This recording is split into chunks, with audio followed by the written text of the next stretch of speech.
Last year in my recruitment firm, we made 45 international placements with our clients. I make this video today to break down a little bit about what worked well for us, what didn't, because I think there's a lot of parallels you can apply to your business. And maybe one day you'll work with us to build your international team, because that's what we do for our clients. Some photos here for proof. This is a couple faces from the talent we have placed. And this is my team that helps me run all the back-end operations, keep everything supported smoothly. So first thing I'll cover briefly is what we do, what our business model is, to give you more context on this whole process. So we launch recruitment campaigns specific to the role our clients are trying to fill. We launch those in international countries to currency arbitrage, get more affordable labor than the US. We get hundreds, thousands of applicants. We run them all through our vetting process so that the client is only presented the top options that we have decided are the best fit for the role. And then we place those inside of the client's business. Now, some numbers behind it. Last year, we got 56,000 applications. I personally took 382 interviews. I went back and checked the numbers just now. And from that, we made 45 hires. From the campaigns we launched, we had a 91% success rate. So 91% of campaigns ended up in a successful hire. And of the contracts we have ongoing, our clients have with the talent, we're at an average length of 270 days, and that's going to increase every day as we hit more 1 year, 2 year marks.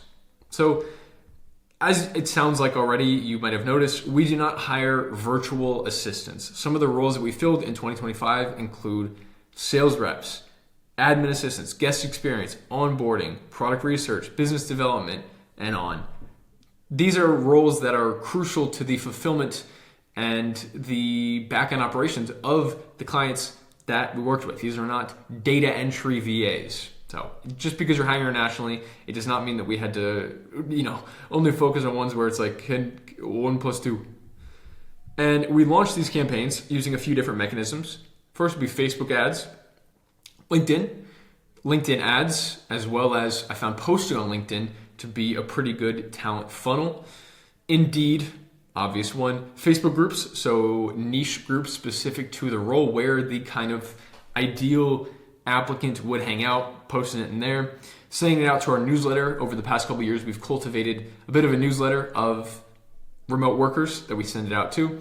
And then outbound for roles that require very specific experience, using LinkedIn and using our own personal database, people that have applied in the past, to get them to apply to this new job that we are recruiting for. Now, all of our recruitment campaigns run on a 14-day deadline. That's pretty quick compared to other recruitment firms. Some of them will give you we'll find someone in the next couple of months, hopefully. But ours is 14 days. We want it to be as quick as value to possible for our clients. And there's a lot of stuff that has to support that in order for that to be the outcome. First one is a same-day campaign launch. When we take a call with the client and they say, here's the role we're looking for, here's what's important to us. After we get the specifics, the agreements arranged, then we launch the campaign same day using those mechanisms in the previous step.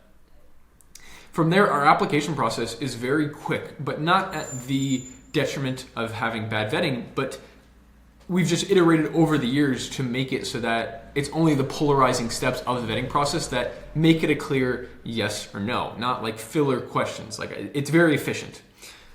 We've integrated AI assistants in order to make that deadline quick, not fully delegating the decision-making to AI, because AI can be very, very stupid, but using it as an augmentation to our manual process, especially using the past context of placements that have done well. What did they answer to this question? How did they respond here? We review applications and take interviews 7 days a week, so we are able to move the process forward at all times. Time gating, so different steps of the application process have strict deadlines. It's like, you need to finish this in 24 hours to be considered for the role. And a 3-day calendar window for our interviews. That is the one that requires most of our time consumption on my team. And I only allow them to book within 3 days from now. And so all these things combined together make it so we can hit our 14-day deadline consistently. Of course, there's times where we haven't, but that has worked fairly well for us. In 2025, what didn't work? Why was our placement count not higher? The first thing that really broke was our applicant system. Previously, I was using one that wasn't even made for applicants, but it got the job done. But there are very many shortcomings. And so I got to the point where I could have found, shopped around, found one that worked well. But instead, I made the call to build it in-house. And within 24 hours, I had a working prototype of the same software I was paying hundreds of dollars a month for previously.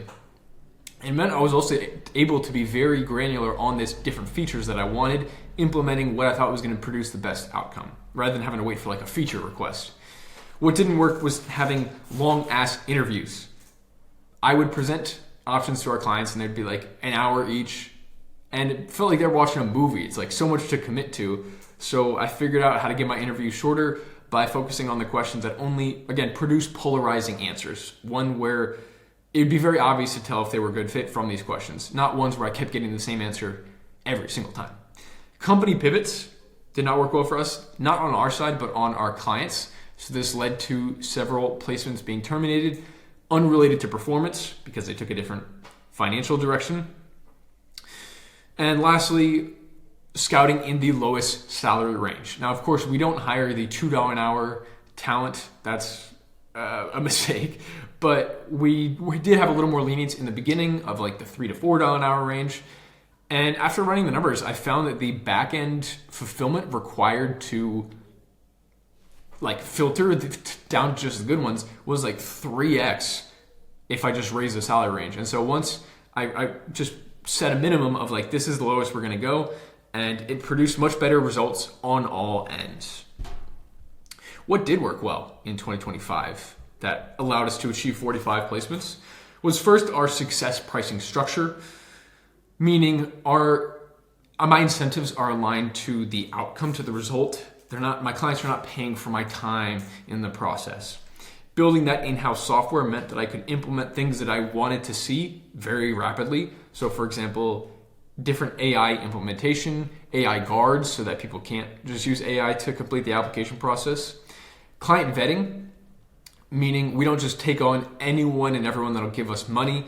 Having some sort of specificity in the clients that we're launching campaigns for, because I have to invest the resources into launching it, but also because from a long-term reputation perspective, I don't want to have it, this client was terrible, they were very rude, they weren't a good leader. And so what worked well was having some sort of vetting in place on that initial call to see what kind of person they were. Due diligence. Character focus. So I'm a big believer that skills can be taught, character, attitude can't. And so having that as a core focus of our application process outside of just the skills, the things, the intangibles that don't show up on a resume. Expanding countries worked well. So our core is in the Philippines, but in 2025 we hired in South Africa, Colombia, and that was able to produce great talent for these specific roles we were scouting for. Different countries excel in different areas. And not providing training. If we implement some standardized training, first of all, it's usually not the way our clients would do it. And second of all, I have to be an expert in that domain. And it means that I'm only limited to those roles. And so I find leaving the training up to the client, to the business owner, produced the best results on all ends. So what now? In 2026, I plan to iterate on those internal tools I spoke about, making the process easier and a better result for all ends. Delegating the initial interviews. So those 300 something interviews I all took myself. And it meant that event like this year, I will become the bottleneck. I have become the bottleneck of moving the application process forward. Is because I have to sit on all these interview stuff, and it's not the best use of my time. So now we're working on delegating those to my team, putting in the reps, and building that intuition. Very, very important, because I can put stuff in a document, but that doesn't teach them subconsciously how they approach the recruitment process. So building the intuition through seeing applications come through again and again and again, taking interviews that go good and that go poorly, and seeing the placements that became very successful. What can we pick up in the process before the green and red, the green flags, and then the ones that did really poorly, the ones that ended and terminated, what were the red flags that we could have picked up earlier in the process? Hope this has been valuable to you in whatever your business is. I'll see you in the next video.